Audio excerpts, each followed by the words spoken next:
You mentioned that factory farms are still play a major role in what we're eating in this country. Um, you also mentioned the treatment of cows there. Can you discuss a little bit more about the treatment of pigs and chicken? Is that getting any better? I wish I could tell you that treatment of pigs and chickens was getting better. And in small ways, it is. Um, Gestational crates for mother pigs have been banned in some US states and the entire European Union. These are crates where mama pigs are kept unable to walk for months at a time after giving birth and around the birth process. And they are in terribly confined quarters, and they're not even able to interact with their babies except through metal slats the babies can nurse. And the mothers are being treated horrendously in these situations. Fortunately, it's been banned in some states and in Europe, but it still continues for the most part. When it comes to chickens, we're seeing a movement away from cages, but unfortunately, we're not giving the birds any more room. We're just sticking them in essentially larger cages. So instead of 5 birds in a cage, there might be 5,000 or 10,000 in a warehouse, but they're still not given enough room to spread their wings, maybe about 1 square foot per bird, which, if you think about a 3-foot wingspan for a bird, is kind of pathetic. And the norm for the broiler industry today is that they are on concrete.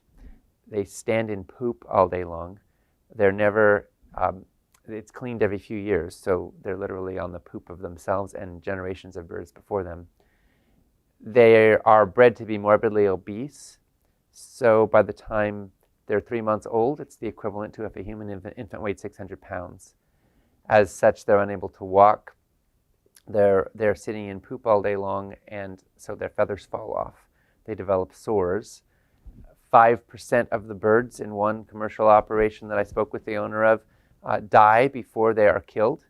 So there are dead bodies littering around. There are open sores on countless birds, and they're sitting in poop.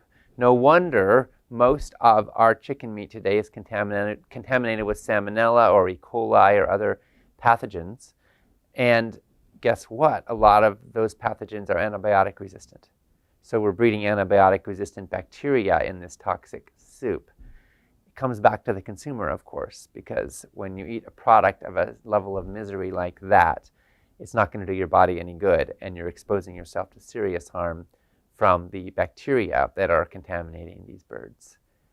Personally, as a human being of conscience, I don't want to participate in a system like that. I don't want to support it with my dollars. I don't want to see birds treated like this. They may not be as smart as dogs or humans, but they feel, and there's no question that they're suffering and they're miserable. And I don't want to contribute to that, and I don't want to take it into my body. And I invite you to consider seriously, if you're somebody who does eat chicken, to consider seriously whether it's aligned with your integrity and your values, and whether you may want to consider making a different choice.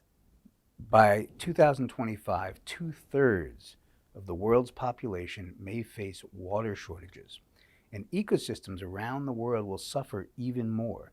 How does eating animal products contribute to water shortages? It takes about 12 pounds of grain or soy to produce 1 pound of feedlot beef in the United States today. About 4 pounds per pound of chicken, maybe 4 per pound of pork.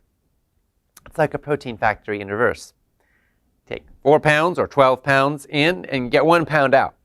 What happens to the rest? A lot of it's turning into hoof, hide, bones, manure, energy the animal uses, etc. It's very wasteful. And when that grain or soy is watered, which it is, then we are wasting a lot of water in the process. But it gets worse than that, because some cows graze in fields. They eat pasture. But in places like California, where I live, it's dry in the summertime. So if you're going to have grass-fed meat in California, or a lot of other places, that pasture is irrigated. Suddenly you're watering grass, which turns out to be extremely inefficient from a resource standpoint. And if you look at the water pollution, you get a whole other layer, because livestock poop, and there's most of that poop is washed away one way or the other, and it ends up often in huge lagoons or estuaries, and it seeps into the water and it gets into the groundwater. And so we have a massive amount of our rivers, our streams, our groundwater, even our aquifers that are now being contaminated with the seepage from these massive quantities of manure. Because guess what? Cattle don't pay for sewer hookups.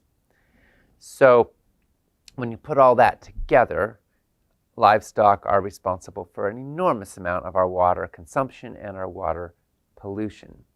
In fact, the numbers are rather staggering.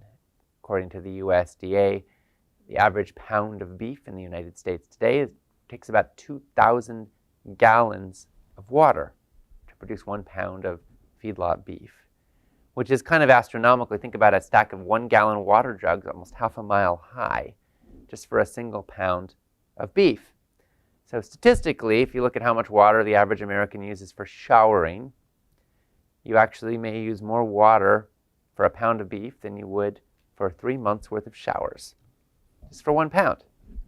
So when you add this up over time, the data is overwhelming. And if we want to conserve water, the number one thing we can do is to eat less animal products. In my state of California, we have recurrent droughts, and they tell us if it's yellow, let it mellow. If it's brown, flush it down. And we do a lot to save water, and we take short showers, and we turn off the water while we're brushing our teeth, and this is all good stuff. And humanity as a whole is facing a looming epidemic water crisis as we're depleting our aquifers. So it's not just California. But if you actually look at the data, in the state of California, livestock alone use up more water than all civilian use, all business use, and all government use combined. Just livestock. We export enough water every year to China in the form of alfalfa that they're going to feed their livestock, more than the entire city of San Francisco uses. Our dairy industry is using up massive amounts of water, so is our beef industry, and it's just one state. This is true all over the place. And so, again, the number one thing you can do if you want to conserve water for future generations is to eat less meat.